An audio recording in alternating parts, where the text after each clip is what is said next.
Kabupaten Pacitan akan melaksanakan tugas demonstrasi kontekstual modul 2.3. Saya Indah Kusumawardhani sebagai supervisor.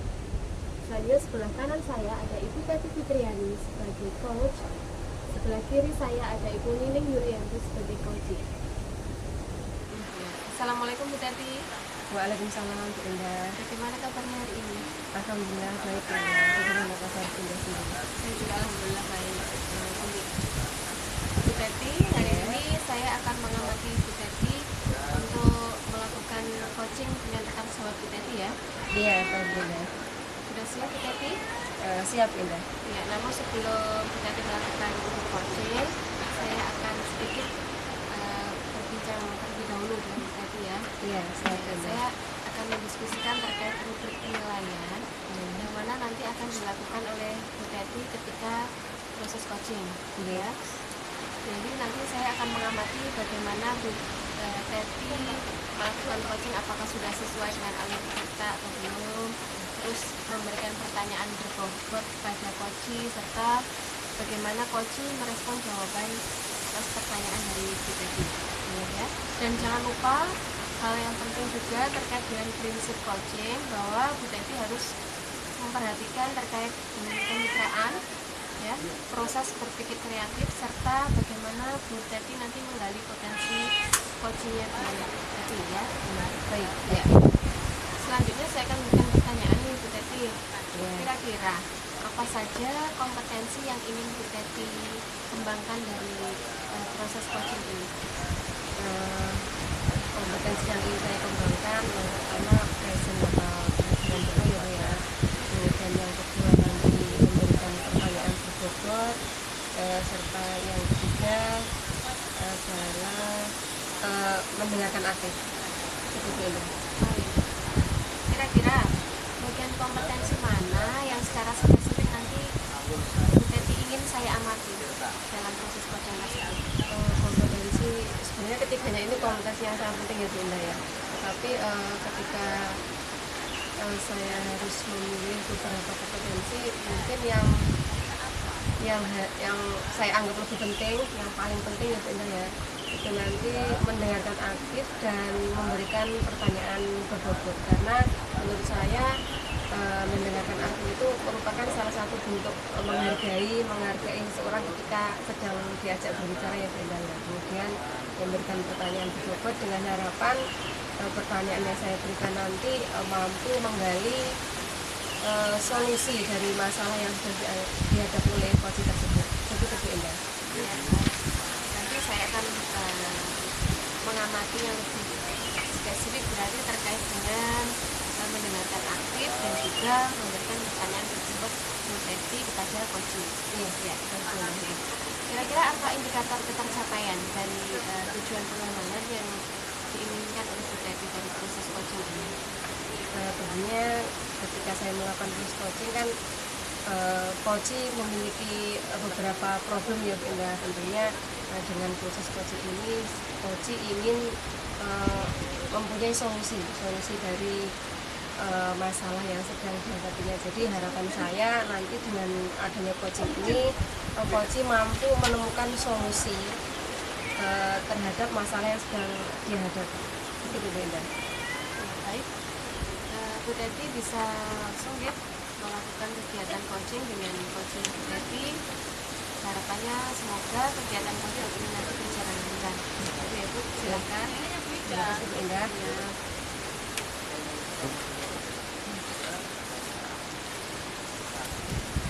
Selamat siang Bu Nining. Selamat siang Bu Teti.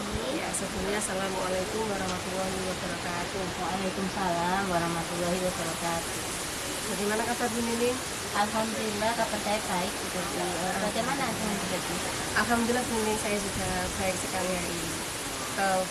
Kemarin Bu Nining sempat telepon ya.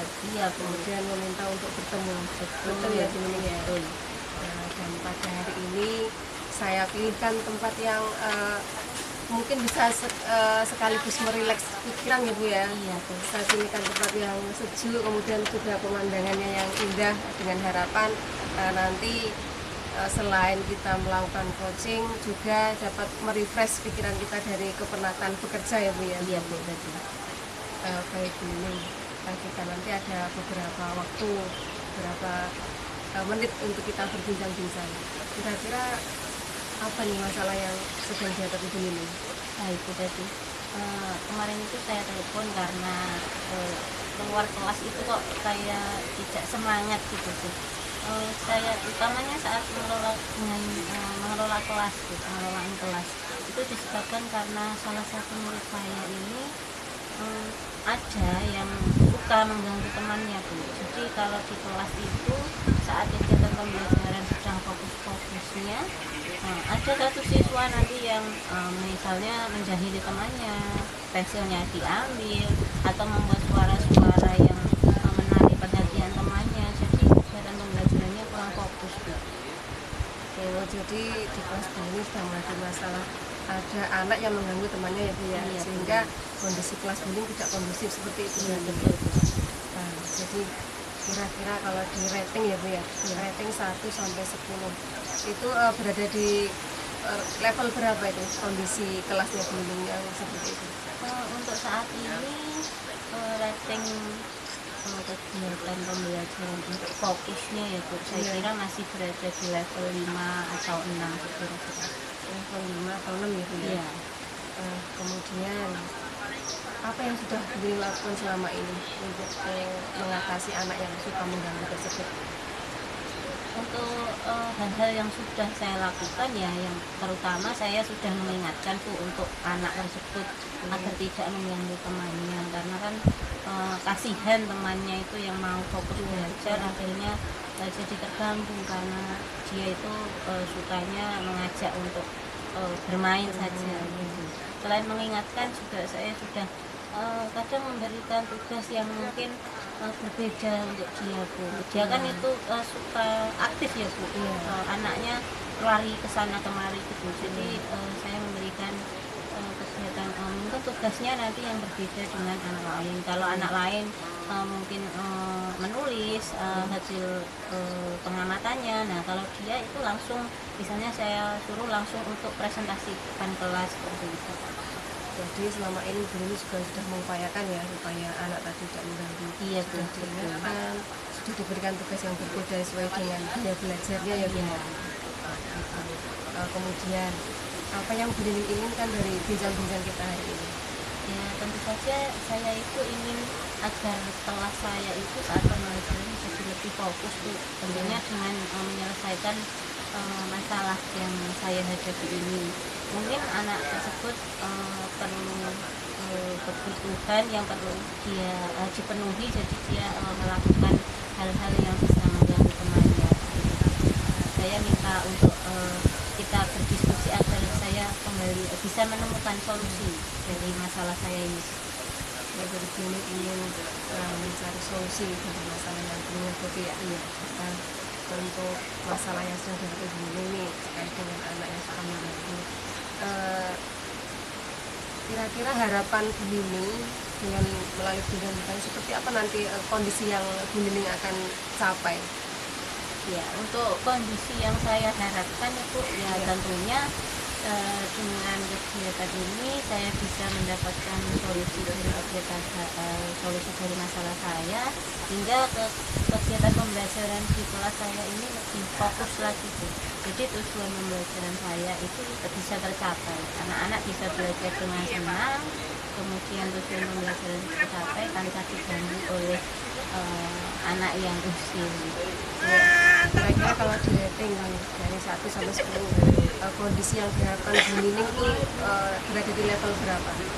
Untuk level yang saya harapkan tentunya saya menginginkan level 10 ya Bu.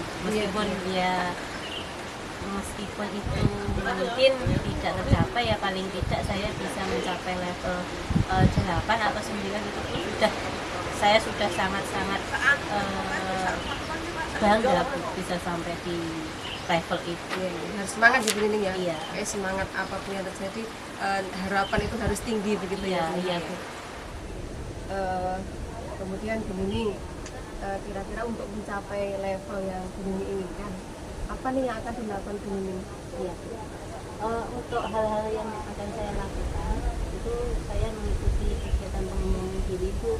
dan ini di dalamnya ada Bu untuk kegiatan pengelolaan kelas ya. Nah di situ saya lihat itu di materinya ada tentang metode-metode pembelajaran yang digunakan untuk membuat kelas ini menjadi lebih aktif tapi tetap menyenangkan gitu Bu. Tidak mengganggu salah satu dari siswa yang kita ajar. Jadi pembimbing akan mengikuti pengembangan diri semacam diklat seperti itu ya Bu. Oke, jadi di diklat itu ada sebuah tips and trick mungkin ya Bu ya, terkait dengan pengelolaan kelas. Pembimbing mau mengikuti sistem seperti itu ya Bu. Karena saya baca dari untuk selebarannya ya Bu, itu terlihat menarik dan ada beberapa yang masalah yang ada di situ itu sesuai dengan masalah yang saya hadapi seperti kelas yang kurang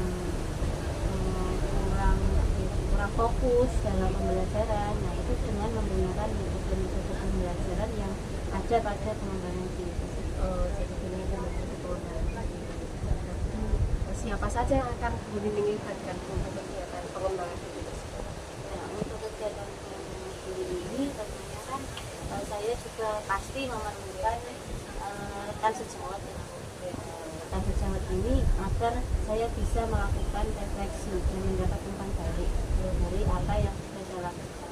Kemudian yang lain adalah tentunya kepala sekolah. Saya meminta izin untuk mengikuti kegiatan ini. Dan yang paling penting adalah siswa dari kelas yang saya ajar.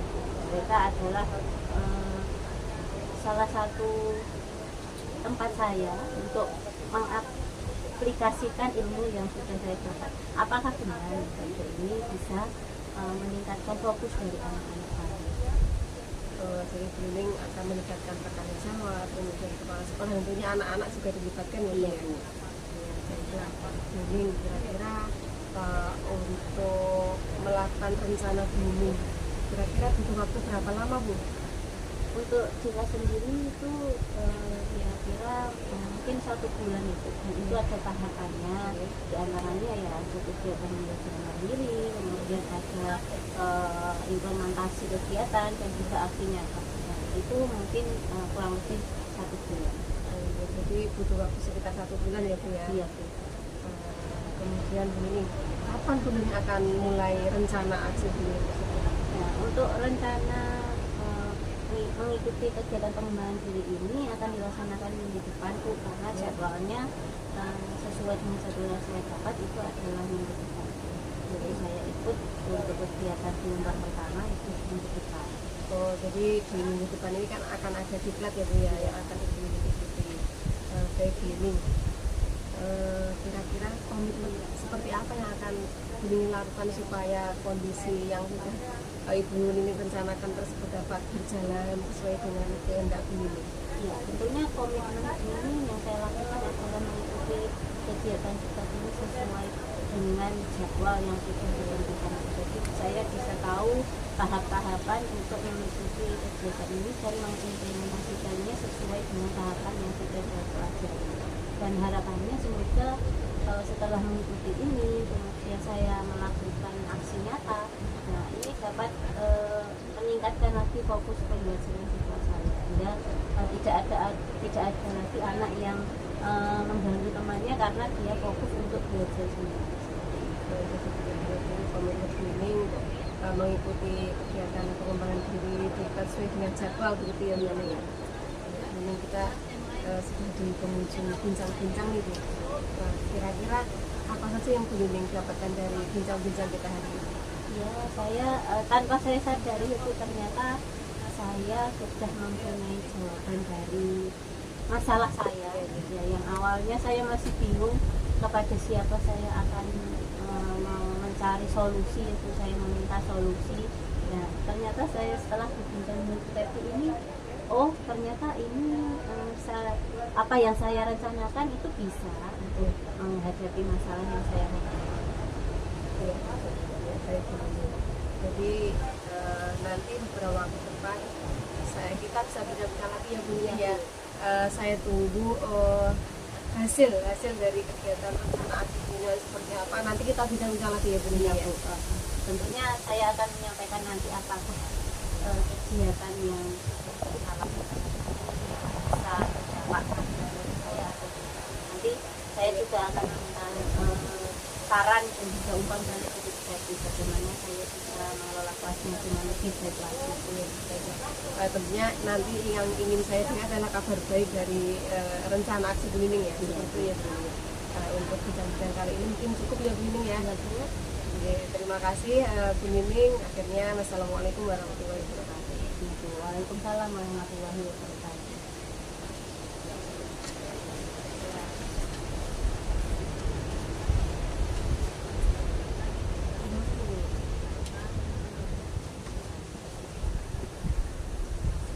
Ya Bu Teti tadi sudah melakukan proses coaching ya dengan sama Bu Teti, bagaimana?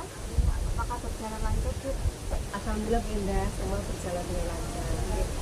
Sebelum kita tutup ya kegiatan seperti itu hari ini, saya akan menanyakan beberapa pertanyaan ya. Jadi apa saja yang sudah dilakukan dalam coaching tadi terkait dengan indikator yang sudah kita bahas pada Ya, tentunya saya fokus supaya agar kita ya dari ada tujuan, kemudian ada identifikasi, ada rencana kita, tanggung jawab itu semua saya sampaikan kepada coaching.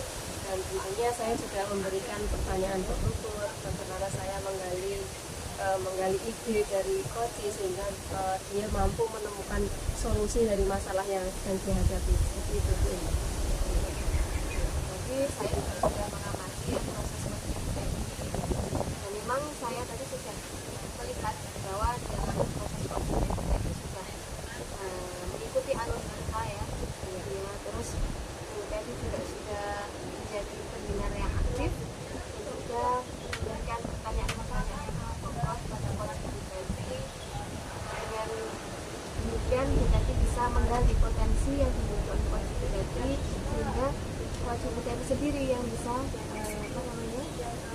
memecahkan atau mendapatkan solusi dari permasalahannya. Itu ya Bupati ya. Iya, betul sekali. Iya. Nah kira-kira nih, apalagi kompetensi yang ingin Bupati kembangkan setelah Bupati tadi melakukan coaching? Tentunya dengan apa ya Bu ya, memaknai atau mendalami proses coaching itu sendiri sehingga saya sebagai coach mampu menggali apa yang ada pada diri coaching sehingga dengan adanya kemampuan saya untuk menggali potensi yang ada pada coaching sehingga coaching tersebut mampu menemukan jawaban sendiri, mau menemukan solusi dari masalah yang dihadapi sendiri dan secara tidak langsung hal tersebut coaching tidak tergantung pada orang lain ya Bu, sehingga karena memang solusinya itu memang murni keluar dari dalam diri coaching tersebut. Jadi intinya Bupati akan lebih mengembangkan kompetensi bagaimana untuk menggali potensi yang dimiliki coaching itu. Betul sekali. Ya. Iya. Baik, untuk kegiatan seperti si hari ini kita cukupkan ya Bupati ya. Iya, betul. Cukup. Saya akhiri, terima kasih atas waktunya. Assalamualaikum warahmatullahi wabarakatuh. Waalaikumsalam warahmatullahi wabarakatuh.